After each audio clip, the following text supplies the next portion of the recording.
Now, please welcome our moderator of this session, Ms. Olivia Chao, Senior Vice President, Sustainability, Technology, Innovation, and Entrepreneurship of Invest Hong Kong. And now, please also join me in welcoming our panelists to come to the stage for the panel discussion. Oops. Yes, they are Ms. Alice Suen, Managing Director, Head of Sustainable Finance and Transition, Hong Kong, the Hong Kong and Shanghai Banking Corporation Limited. Mr. Ronald Young, Head of Sustainable Banking Development, Hong Kong Monetary Authority. Mr. Victor Cheng, Director, Sustainability, Hong Kong-Shenzhen Innovation and Technology Park Limited. Mr. Leo Chen, Investment Vice President, Audacy. And last but not least, we have Mr. Chao Liu, Founder, Chairman, and CEO, Jiangsu SuperPanther Power Technology Company Limited. I'll now pass the time to you, Mr. please.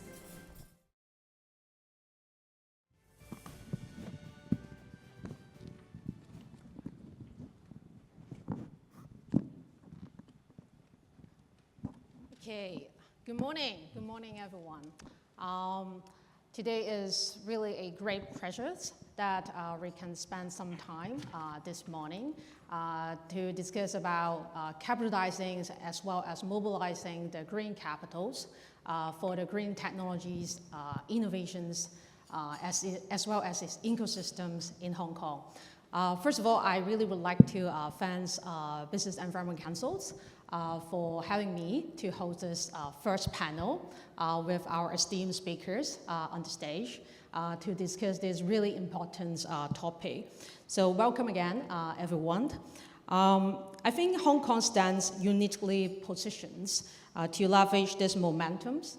As we understand, our cities leverage our advantages as a gateway between East and West, coupled with our deep integrations with the GBA, create unparalleled opportunities for the growth, as well as the green technology developments. So I think we are not positioned ourselves as just observers of these developments, but more importantly, as leaders in the green tech innovations ecosystem developments. So today, we understand green tech in broadly speaking. We are talking about green energies, new energies, or waste management, waste reductions, or green mobilities. So it cutting across different kind of sectors is a very big topics. But each present really unique opportunities and advantages for enterprises, as well as investors and their ecosystem partner for tapping into these opportunities. But also, however, it's also very important to spend some moments to discuss about the current situations and also the challenges that we face in terms of the green tech developments. Today, we have invited very significant speakers sitting on the stage again to share some insights on how are we going to mobilize the capital effectively and capitalizing on their international trends and create a thriving ecosystems for the green tech innovations. So without further ado, let's dive in, okay?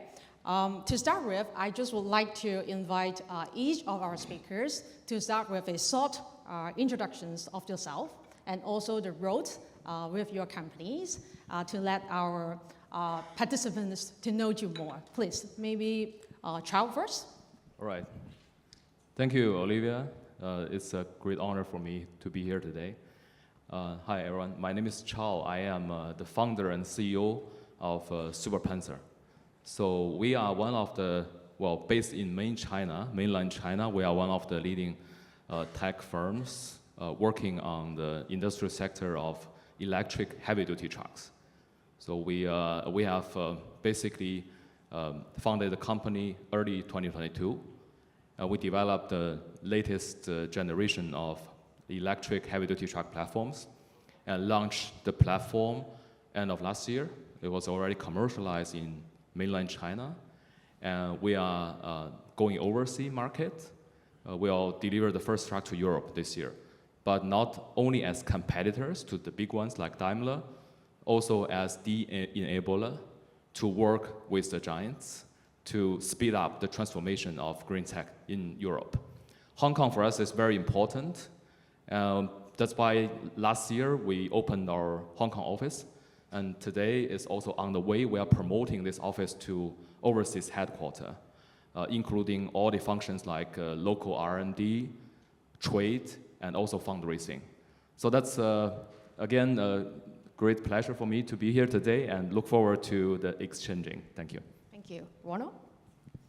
Thanks, Olivia. So it's a great pleasure to be here. So thanks for having me. So I'm Ronald Young. So I'm head of sustainable banking development at HAMA. So my role is about developing sustainable banking policy for the banking sector and beyond to use. So current priorities on myself include, for example, expanding the taxonomy. The phase 1 taxonomy was out, so we're expanding it to include more activities. And then transition planning and sustainability disclosure. We are also very active internationally to drive global development on sustainable banking standard. Alice? Thank you for having me today. Definitely a great pleasure to be here. So it's Alice Suen. I'm representing HSBC Hong Kong. I'm the head of Sustainable Finance and Transition for the Hong Kong HSBC. So in HSBC, we are very dedicated to support our customers to transition to net zero. We have set aside $750 billion to $1 trillion of sustainable finance and investment to support all clients to transition to a more sustainable future. This regard their size, so it could be large corporate, mid-size, or small corporates. So my role is dedicated to support all the Hong Kong clients and also clients coming to Hong Kong, leveraging our balance sheet, our capital, to scale and also to achieve a more green and sustainable future. And I also encounter a lot with our wider spectrum of regulators, industry bodies such as BEC, our clients, to understand their needs, to develop the fit-for-purpose solution for them. Thank you. Thank you. Victor? Hi, I'm Victor. Thank you for having me as well. So I am representing the Kong-Shenzhen Innovation and Technology Park. So my role here with the company is the Sustainability Director. So I'm pushing the agenda for the park as well. So not just for the company, but also for our business partner as well. So we have a mandate that we have to push for, and we are making a platform that for everybody is coming into the park as well. So the park is going to be launched very soon in this year, and the size is going to be quite big as well. So it will be around 47 hectares as well. So we are welcoming, especially in the priority, some of the strategic industry as well. So for example, like the healthcare and the new energy, new materials, AI, and also the advanced manufacturing as well. So the park is coming, so we are also looking for partner as well here. This is the main job for mine. Thank you. Job also. You? Yeah, thank you for having me today. It's really great to be here. So I represent Audacy. Audacy is an investment manager dedicated to investing in technologies to advance the global energy transition. So we have invested in 13 companies to date. Half of it is in Australia, the other half split between North America and Europe. And so from a thematic standpoint, we have grouped our investment universe into 3 buckets. Energy efficiency and electrification, transportation, and industrial decarbonization. There are obviously many ways to cut the pie, but from our standpoint, we are more focused on hardware solutions, and that's really a function of the team's background in energy and infrastructure investments. Most of the principals have in their past lives, they're in investment banking and in private equity as well, covering energy, industrials, and utilities.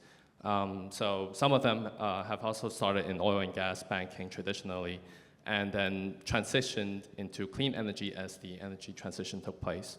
I myself have around 10 years of experience. Initially started in policy advocacy and moved into clean energy infrastructure investments, and now in the realm of climate tech VC. Yeah, thank you. Thank you. So I forgot to introduce myself. I'm Olivia from Invest Hong Kong. So I think I would like to start with this panel discussions with painting the pictures about, firstly, the current status of green technology developments in Hong Kong. So I would like to start with regulators and also banker perspective to understand about it. So what is the current status of the green tech financing in Hong Kong, as well as the evolved development over the past few years? And what are the unique advantages that you think it offers compared to others financial economies or financial leaders over the world? Please, Ronald. Okay. Thank you. So I'm from the financial policymaker and regulator. So I'll talk from a financial perspective. So let me give you a few facts to shed some light on the environment in Hong Kong. So Hong Kong has served as the connector between international investors and lenders and issuers and borrowers in Hong Kong, China, Asia, and beyond. We have a very deep market for green and sustainable bonds and loans. So for example, in 2024 alone, green and sustainable bonds and loans amount to more than $84 billion equivalent versus 52 billion in 2023. So that's a significant growth. And then of the amount, bond constitute about 43 billion equivalent. So it's capturing 45% of the market share in the region. And so we are actually the top green bond destinations, green and sustainable bond destinations for the region. And then we have been topping the league table for 7 consecutive years. So the proceeds of this like green and sustainable bonds and loans are predominantly used to fund green projects. And green projects, many of those are supported by green tech solutions, or actually a lot of these fundings, the other way to look at it is a lot of these fundings are used to support green tech solutions that will be applied to these green projects. Great. So Warner mentioned about policies, green bonds, and also financial positioning of Hong Kong. Alice, what is your view? Since Ronald has thrown so many numbers, let me also introduce some numbers. Number speaks, right? So I think I would like to talk about what is our edge, right? What is our unique advantage comparing to other financial markets? Actually, we are the gateway to mainland China. So Hong Kong serves as the international financial hub for a lot of the mainland China's green financial needs. And we are the super connector, super value adder, channeling a lot of capital into the mainland carbon markets. So with the whole China requiring 66 US trillion for green transformation for the next 30 years, Hong Kong's role is very critical. We are able to integrate with the Greater Bay Area. We are able to provide that financing, and we have project based on a lot of research that there is a finance demand of 1.5 trillion yuan by 2025. So that's a huge potential and a unique advantage there. Also, we have a very robust financial infrastructure in Hong Kong. We have a lot of, over 160 licensed banks, a lot of virtual banks as well. So we have a lot of freedom in providing those financing to different companies.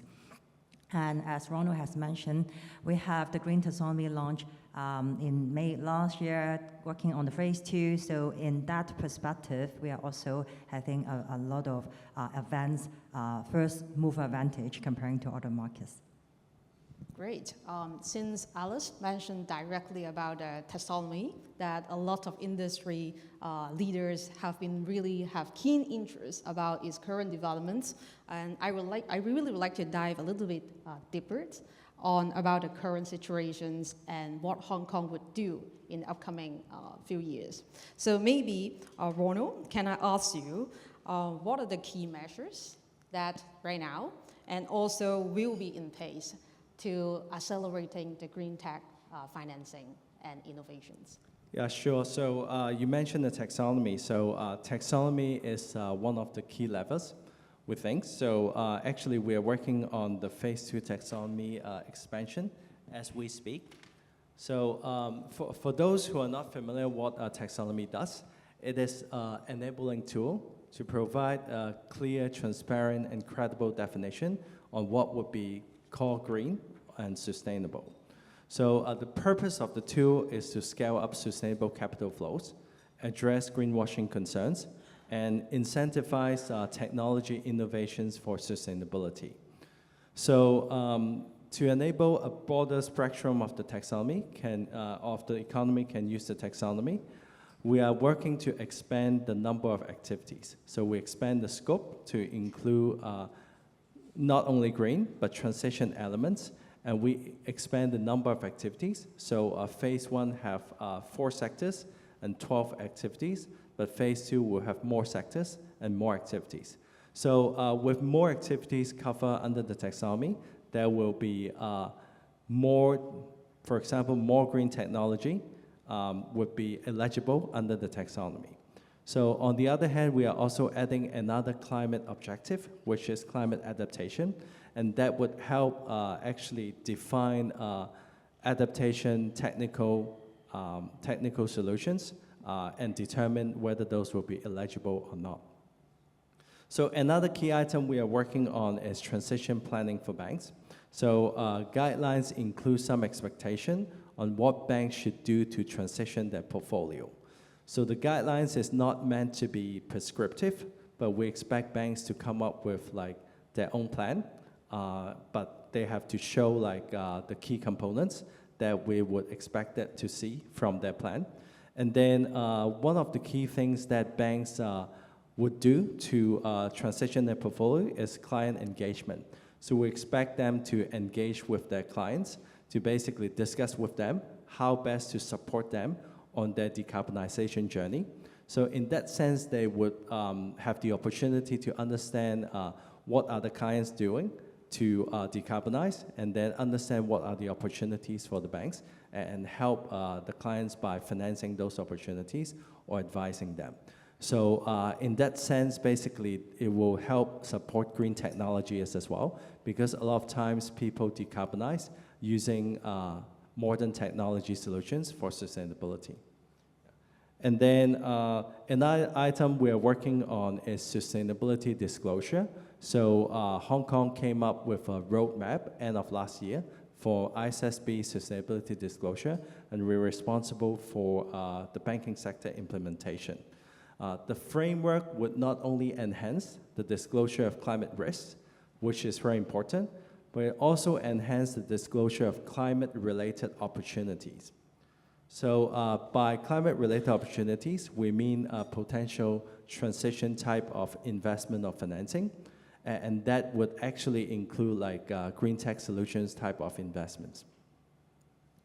Okay, so it means your clients upcoming will have a lot of work to do after, and also much more contributions to green tech innovations right after the release of the new taxonomy. So we're really looking forward to that. I would like to turn to Leo, because you're from venture capitals. And when we talk a lot about green tech, one of your day-to-day work is really to review the portfolios of companies, potential companies that you can invest in.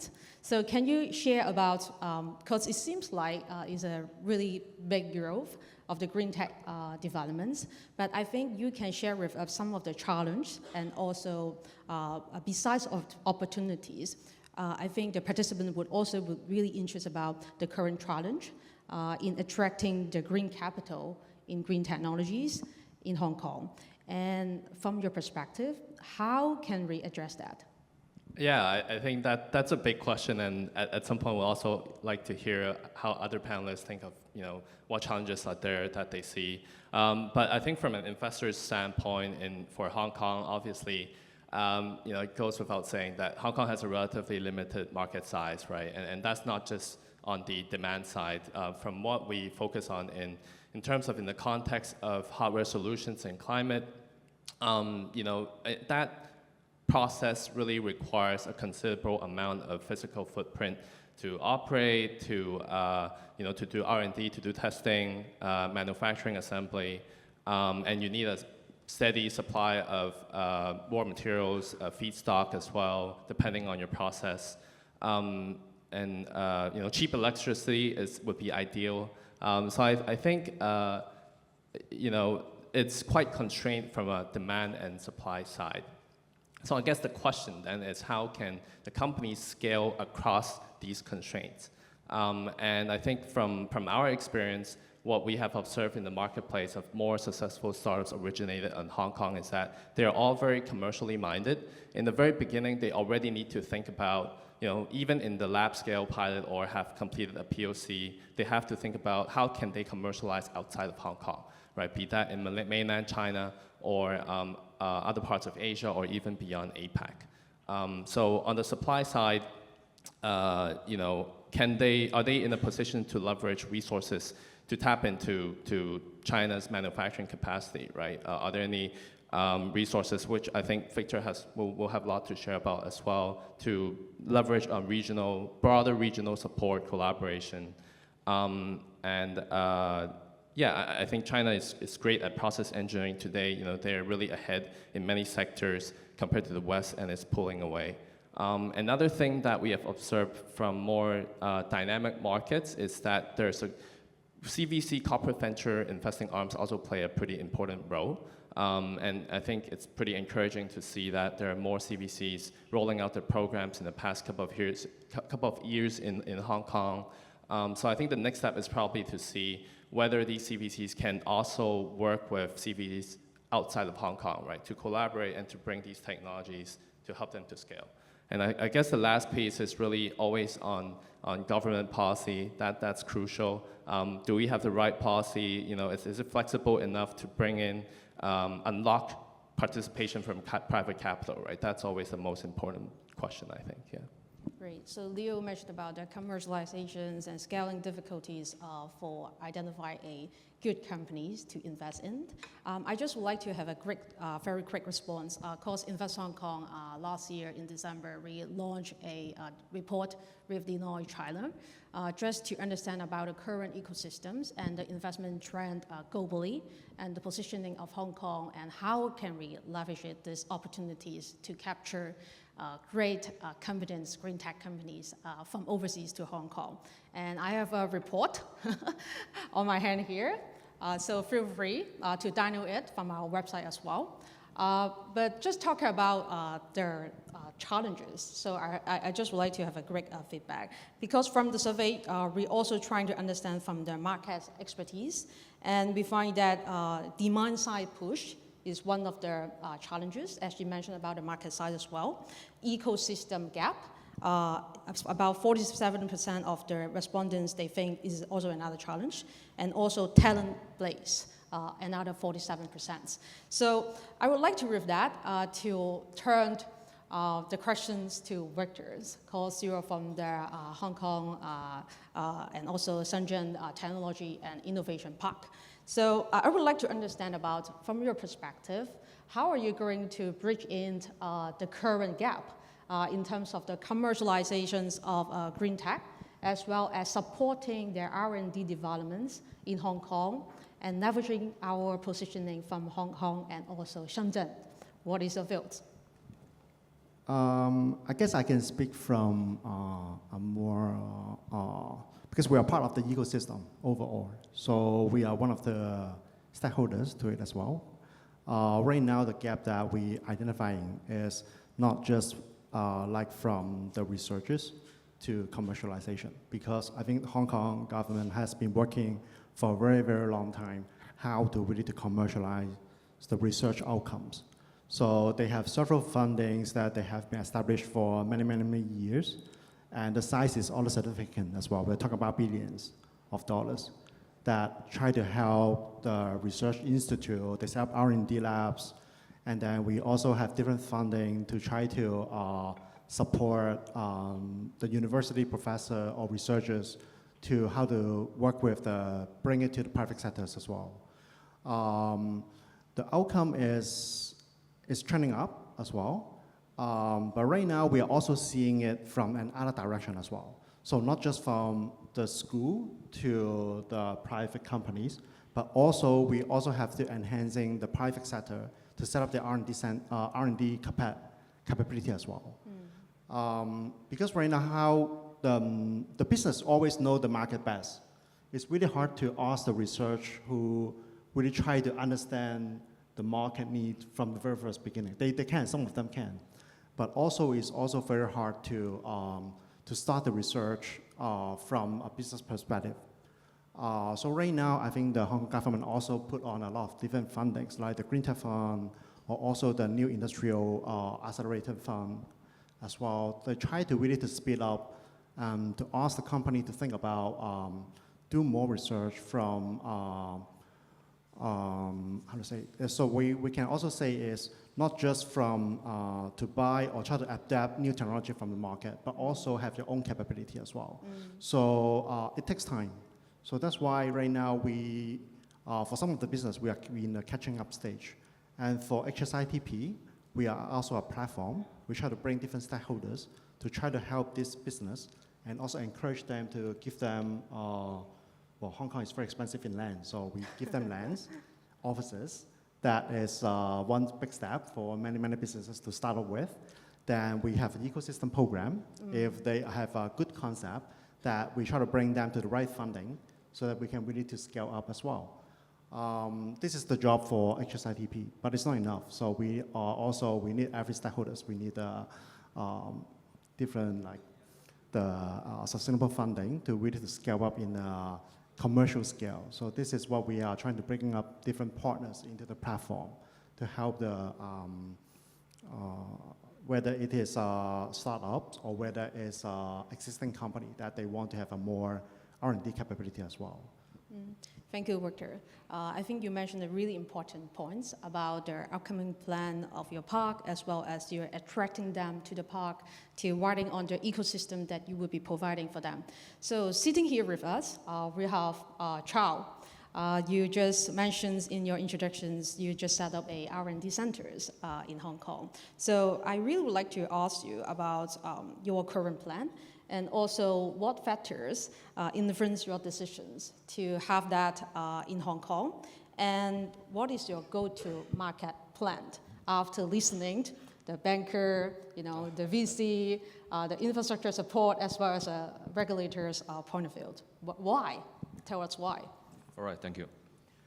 So I think as a businessman, I'm good at starting with the market we are facing, right? So we are working on the trucking business, heavy-duty truck. The heavy-duty truck market globally has $300 billion size in terms of annual sales.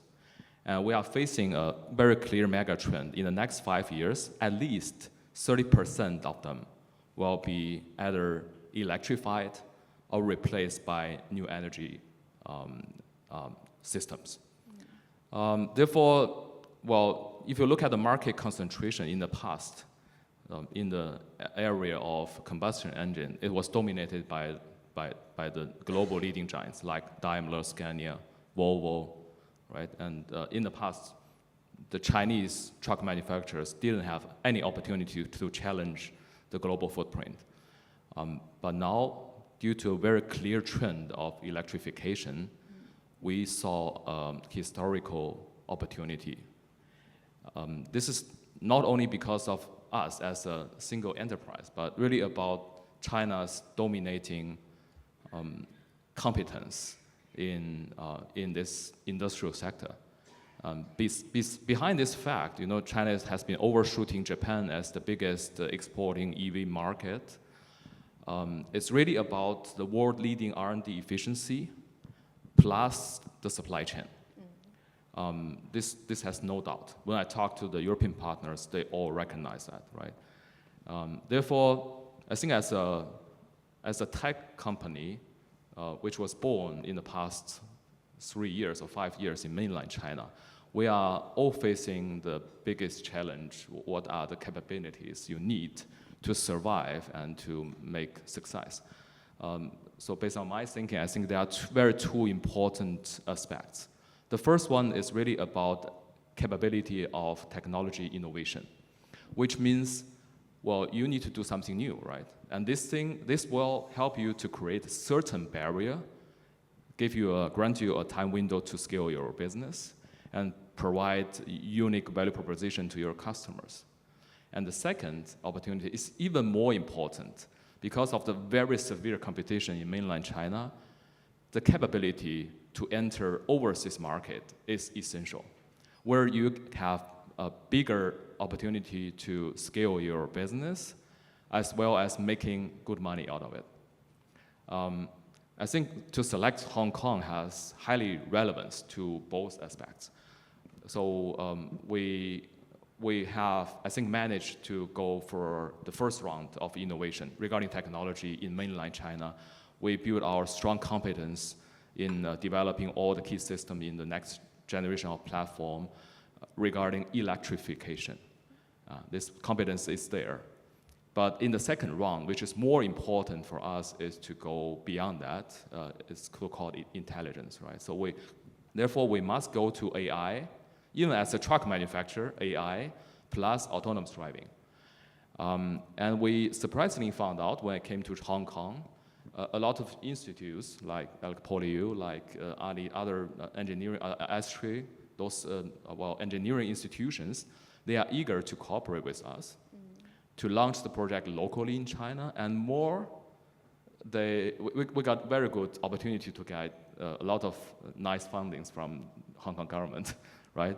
This is really attractive for me to allocate more engineering resources and also pioneering projects into Hong Kong, because we need that definitely. Another thing which is also worthy to mention is about data. Well, there's a clear boundary, right, inside, outside China about data handling and so on. We do overseas business. We have plenty of data in hand, and we have to do data mining. We need to do a lot of, data transaction relevant aspects. We need somewhere as a neutral gateway to handle those things, and Hong Kong is the ideal place to do so. And therefore, it's a natural decision for us. Last but not least, I think very, very important for high tech, and also even the high-end capacity in mainland China. Everyone knows that overcapacity everywhere in mainland China now, but the high-end capacity and also the high-tech firms, we are really looking for capital bridge. So when we go overseas, we need more international capitals to help us to expand the business. And Hong Kong is the ideal spot. Because I know a lot of international funds, they are evaluating the tech assets of mainland China, and they know Hong Kong is this spot where they can invest into these assets, better ideally into mainland China, more ideally into mainland China. So we, therefore, I think with a clear IPO link to Hong Kong stock market, plus innovative offshore structure, it will be very important for us, the mainland-born tech companies, to attract foreign capitals in Hong Kong, and then further enhance our development in the overseas markets. That's about the thinking behind. Great. I think it's a brilliant time to join the Hong Kong market. You mentioned about capacity in China. Is a bit overknown right now, but Hong Kong hasn't overknown yet. We have a lot of opportunities in terms of the electrifications in different areas of industry in Hong Kong right now. So I just would like to turn to Alice again, because Chao just mentions his rationale behind about why Hong Kong, and I'm sure about banking sectors also have some mindset behind to support the upcoming growth of it, and also like very promising startup or enterprise like Chao's found. I would like to ask you, how are banks innovating in sustainable finance to support green tech companies? And how are you going to help them to scale up in Hong Kong? Yeah, thanks, Olivia. I'm really glad that to hear Chao mention that a few times about capital. As a bank, we are very happy to provide that financing and capital. So do talk to us if you have the need. I was talking to Kelvin before the beginning of the event. Actually, a lot of the startups in Hong Kong are very dedicated to develop that solution, that technology. It's very much dedicated. But I think we should also think about leveraging the banks. We are very happy to talk to our clients, understand their needs, and then stay innovative to come up with new solutions. For example, we have been looking into some numbers. So when we look into the Hong Kong Innovation and Technology Department's blueprint, we are expecting to see the numbers of the Greater Bay startup, including green tech, actually has grown from approximately 1,000 in 2014 to 4,000 in 2022. And that number is projected to reach 7,000 by 2030. So that's a lot of startups that needs the funding and financing. So in Hong Kong, we have launched the innovation banking in late 2023. It's a HSBC dedicated global proposition to basically support the innovation economy across the ecosystem. So providing the expert coverage of the investors who work with the investors, such as Leo's company and the portfolio company, and provide the bespoke solutions. So we have launched a $1 billion climate tech fund globally to support early stage companies innovating in the climate tech space. And Hong Kong was actually the first market of this proposition's first allocation. We have provided a $33 million venture debt solution to climate tech companies back in late 2023 to support the mobile battery generation system to replace the fossil fuel generators used to power construction sectors. And this financing actually backed the companies to further scale and further create their innovation solution. And this initiative provides an expanded risk framework for HSBC to provide balance sheet support to climate tech companies. Unlike in the old days, traditionally, we have to look into the P&L, the assets, the asset to hand, but now we're trying to look into the year-on-year growth, we're trying to look into the cash burn rate, and we'll also consider equity warrant as collateral. So those are very innovative solutions that HSBC has been providing to our clients so far. Yeah, but also would like to touch on a bit on ecosystem because a few other panelists have been touching on the ecosystem in Hong Kong. And in HSBC, we have also collaborated closer with our ecosystem partners. We and the Hong Kong Science and Technology Park Corporation have entered a 3-year strategic partnership agreement last year to drive innovation and to create a more effective bank fintech collaboration system. And that enables us to provide access to international corridor. We are providing this first of its kind private-public cooperation in the market and link startup to investors and offer comprehensive solutions to them. Another things that we have been doing for a few years is the Jump Starter for One Earth. So it's a global startup competition. We join force with Alibaba Entrepreneurship Fund to create the global tech startup competition as the lead sponsor for the 6th year to empower startup to small business across all sectors, including green tech, climate tech, and to expand. And this year, our theme is actually artificial intelligence power solution to address sustainability challenges. So we stayed very close to the sustainability topic and would like to work closer with all the clients. So do come to us if you have any needs. So AI is their theme this year. Chao, do you consider about this funds and also ecosystem support from HSBC? Because Alice mentioned about particularly on ecosystems, can I ask Victor's about the ecosystem support as well? Because Chao mentioned about funds, Alice mentioned about funds. We have a lot of funds in Hong Kong.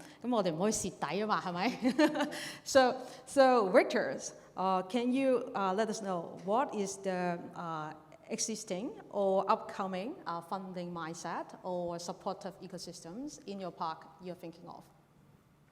Maybe I can share one of the a discussion that I had last week with the Dean of Science of one of the university in Singapore. So he is looking for a spin-off from his research. So he's looking to the market in mainland China. But he is also looking for a test bed that he need to really specifically in a very specific requirement that he has been looking for around the world. because he wants the business to be in Asia. So he wants the test bed to be in Asia as well. He's not even talking about the funding yet, but he has been looking for something that can prove his case as well. So during the discussion, we find that the difficulties for a lot of the researchers is that they try to look for something that can prove the case. So that's the first part for the ecosystem, so that they can look for the funding. They can prove that it works in different scale as well. So what the challenge for Hong Kong is, we have in the nature or in the very natural resources that we have, we may not be the best, we cannot provide test bed for every conditions. So right now, the situation is we have bigger land, the playground, and the GBA that may also satisfy some of the researchers that can really to prove the case as well.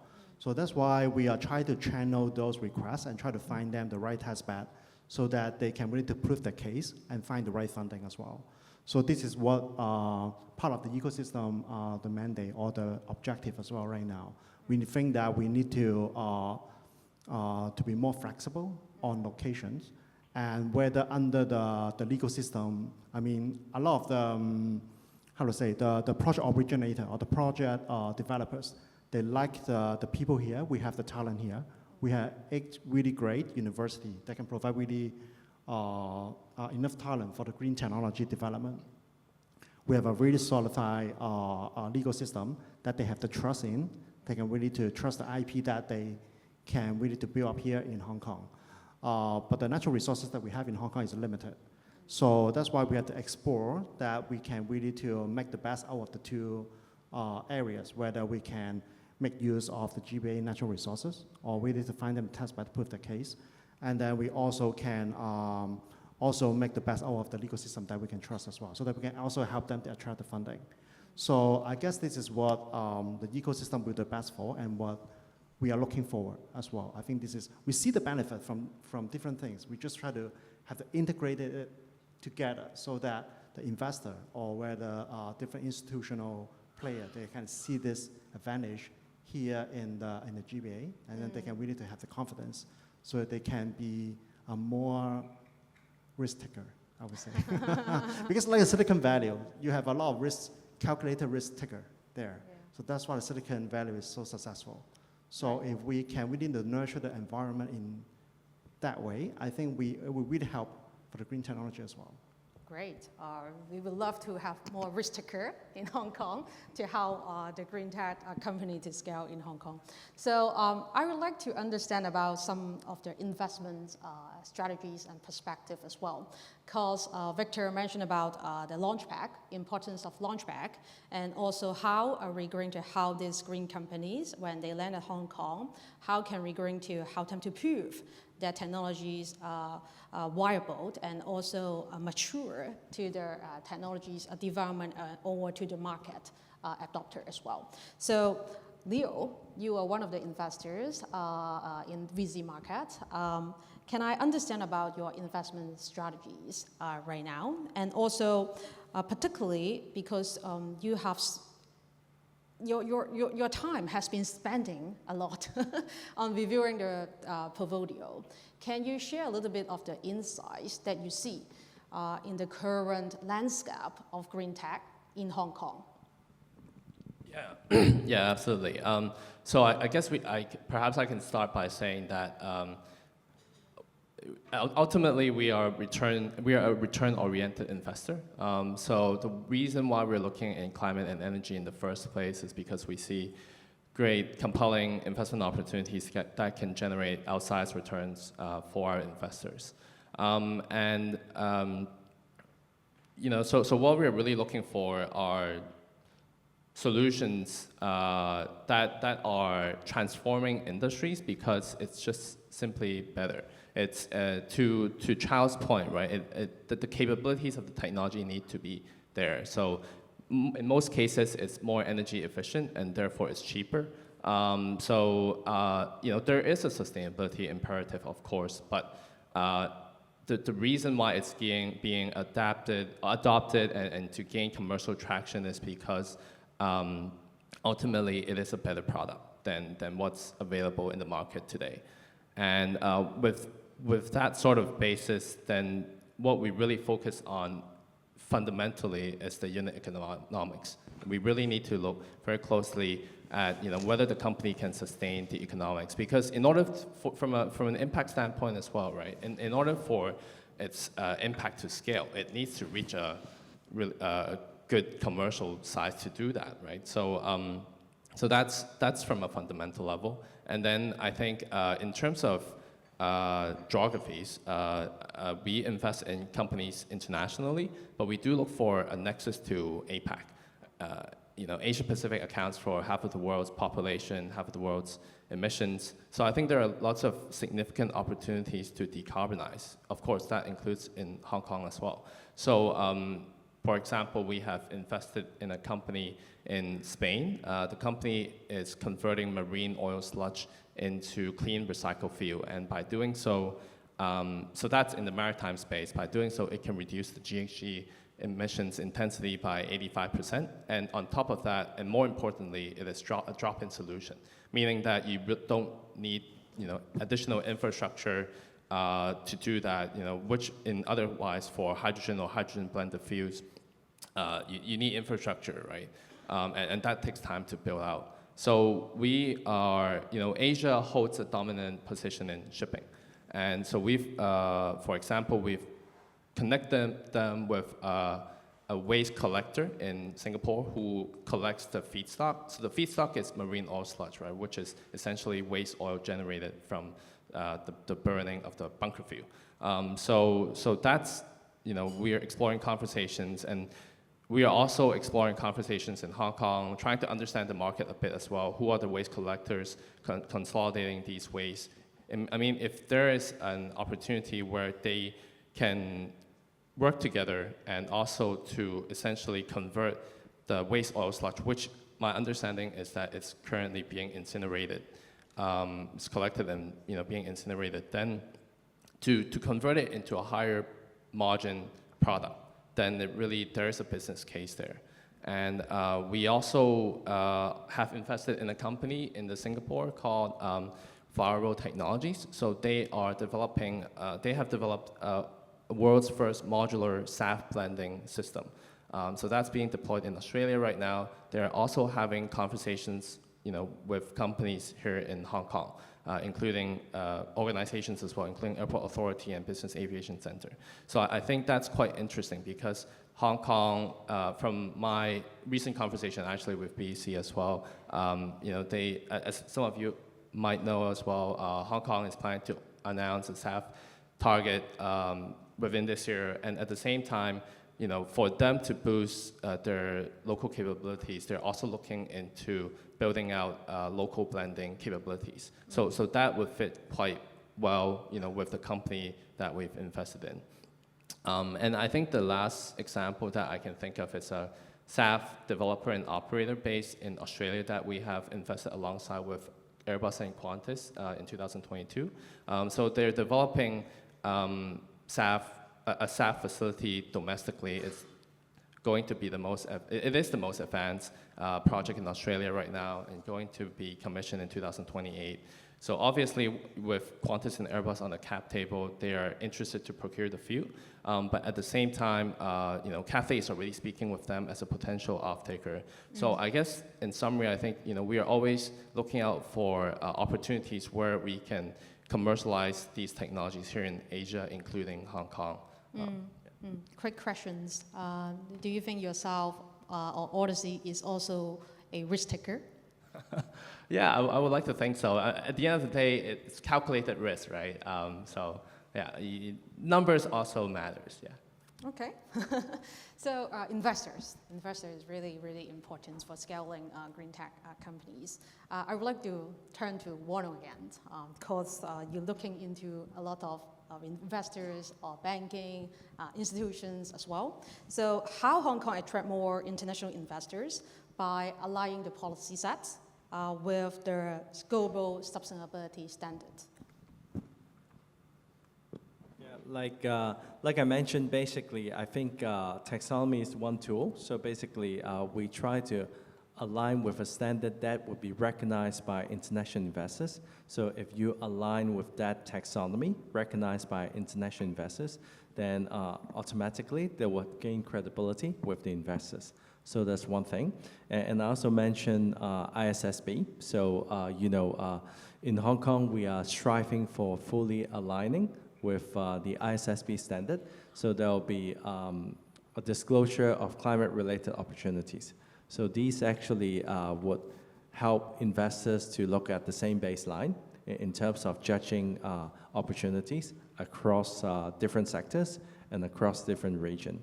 So another thing is like maybe a little bit of advertisement is like we are actually organizing a Green FinTech competition to be held, actually is being held.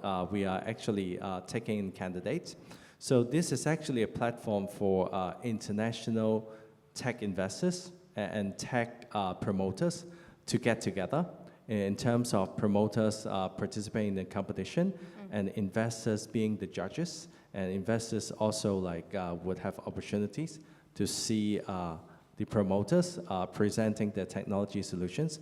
So this is some kind of thing that would actually enhance international interactions and get the standard closer together. So I encourage you, if you have friends who are in Green FinTech, I encourage you to tell them to participate and then to actually enhance the ecosystem. Great. You mentioned a lot of very important points about the upcoming development as well as what Hong Kong could be, projecting, and also Green FinTech competitions could be joining as well. So I would love to turn to Chao again, because after listening about the VC investment strategies and the fundings, opportunities, as well as their perspective from regulators for supporting the development of the whole ecosystems and bringing in a lot of stakeholders, could I understand from you, how do you view Hong Kong as a strategic market for EV or electrifications? And how does it fit in to your global expansion strategies? I think I can only speak for the e-trucking business. I think the electric commercial vehicle, I think Hong Kong has a very rich applications in locally. So you have big port and you have a very high capacity transportation every day between Hong Kong and Shenzhen. For those applications, it's ideal to demonstrate the latest technologies we are developing. So, and serve the local market is definitely one of the important targets when we come to Hong Kong. But frankly speaking, I think that the size of the market is not considerable if you compare with mainland China, with Europe, and with the rest of the world. Therefore, I think for us, it's more about how to leverage the resources we can have in Hong Kong regarding capital, regarding the R&D resources to serve the world. Here is also, I think, a very ideal place to do business, to make deals, as we have been partnering with the big companies like DHL, like the Schwarz Group in Europe. We have very good connection with them in Europe, as well as in Hong Kong, with their local branches. So those important aspects are essential for us to spend more efforts in Hong Kong. But again, the market is one of the aspects. Okay. Victor, because Chao already identified a lot of opportunities in Hong Kong, and he sees Hong Kong has a very good place to do business and to attract the investor as well. Particularly, I'm just interested, and I'm sure it is interests everyone as well, if there is upcoming new green tech companies, they are identifying land or infrastructure support. How do they actually can start the conversations with you or the park? I guess it's pretty straightforward for a conversation. I would also like to echo the chance that to seeing the chance in Hong Kong as well as one part of it as well. Because when we trying to talk to different applicants to the park, so they also have very similar comment regarding Hong Kong as well. They see this as an excellent platform that can really to do sequential funding that to start up with. Well, no matter whether their first funding is from which country, they always also try to take another step for another round of funding as well. And Hong Kong is one of the platform that, or the location that they have been looking for. And then, while if you are talking about how to really to talk to us as one of the platforms as well, we are not the only one, we're one of them. So just reach out, any one of us, because we are, for HSRDP, we are still developing. The park is going to be launched in this quarter, so we are very tight. We have no silos among our teams. So if talk to any one of us, then we will just refer to each other as well, no matter, because we are not just covering for the green tech, but also for other industries. So we have to find the right expert to talk to as well. Just like one of the examples that we have, energy storage and battery has been really leading. I mean, China technology has been leading the world. The top three has been leading the world for quite some time as well. And they also try to identify Hong Kong as one of the hubs to do further research. They find the talents here. Mm-hmm. Also the funding opportunities here as well to try to scale even up as well. So I guess the business talk, they see the opportunity, they come. It's like the shark. They see the broad, they come. So I'm pretty confident that they do the calculation, they choose Hong Kong, and that's a reason behind as well. So reach out and we can talk. I think this is the comment that we can. Brilliant, brilliant. Well. So we have the space ready, infrastructure ready. We have policy upcoming and more ready as well. Investors scouting for the good competence, green tech company like you as well. Lastly, because particularly, Chao, you mentioned about IPO concepts, using Hong Kong as a financial hub to go IPO and to go international market. So I would like to ask Alice for the last questions. What venture financial instruments at HSBC Innovation Banking right now are available in funding green tech projects?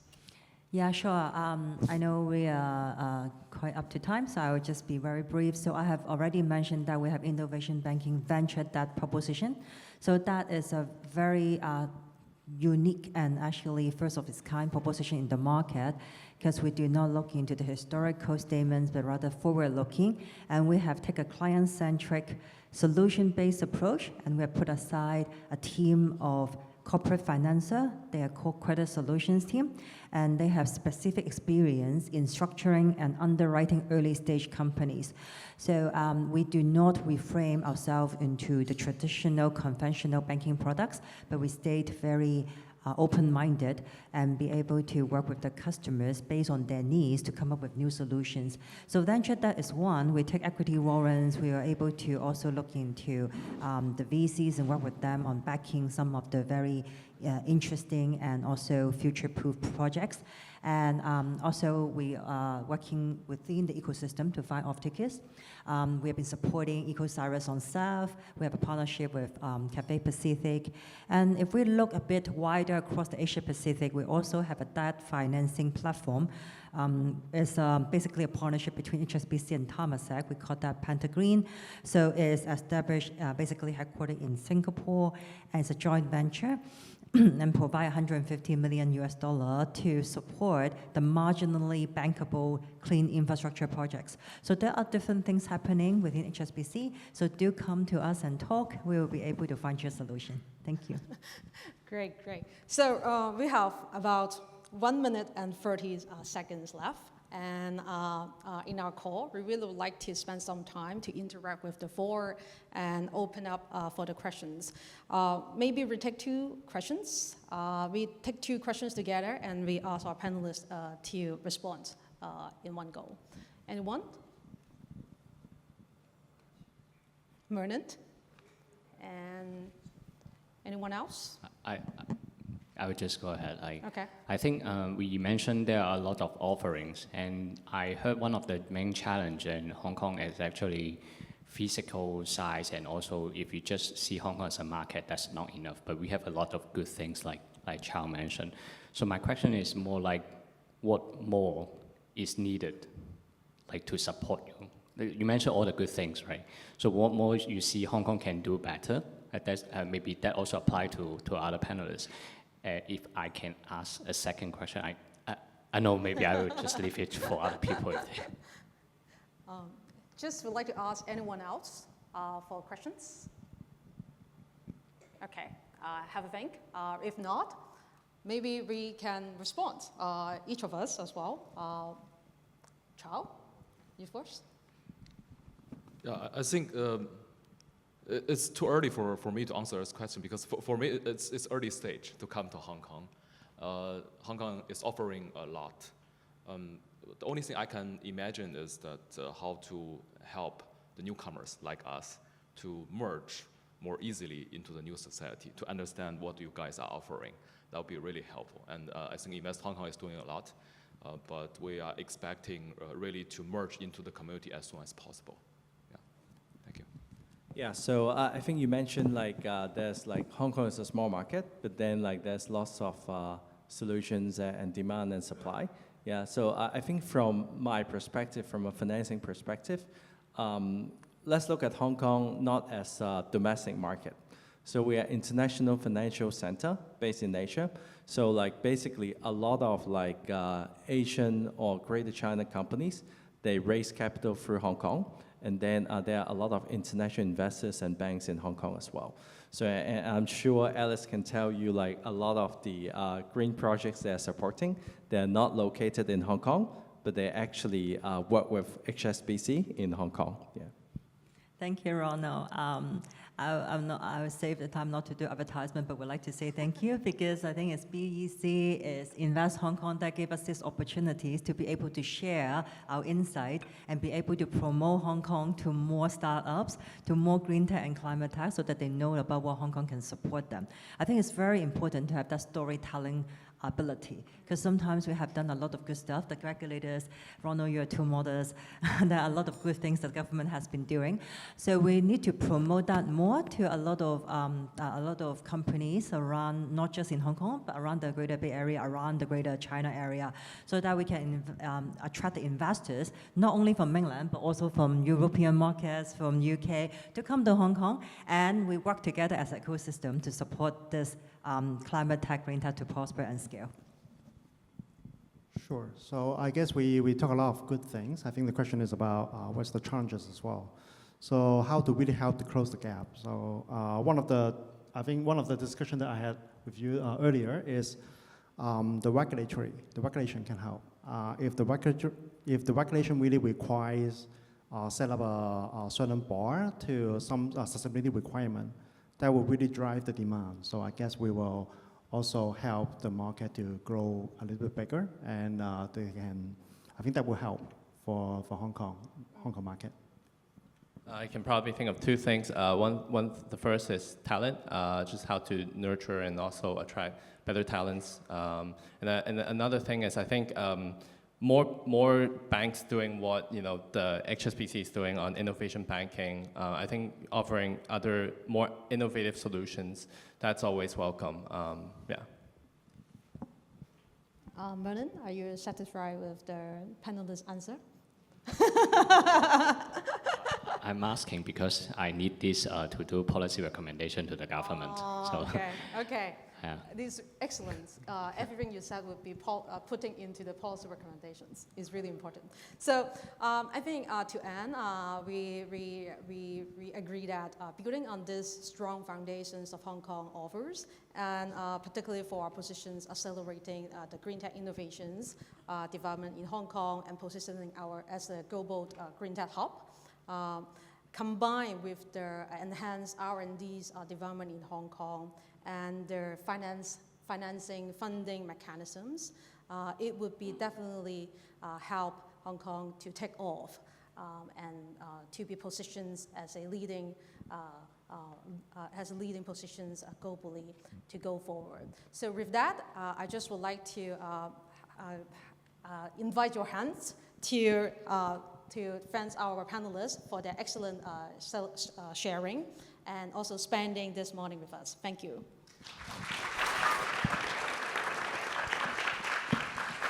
Thanks, Olivia, and other panelists for holding such an insightful and a fruitful discussion. And we all agree that Hong Kong has really got the expertise, experience, and infrastructure for, as a financial hub to gather international funds to get into the England market. So may I invite you all to just come forward and have a group photo together.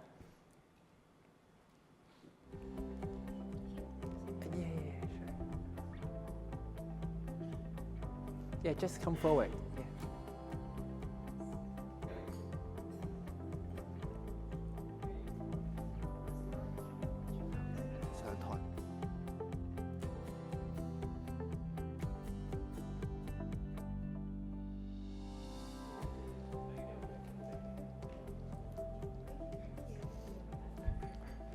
Thank you very much again. And please be seated.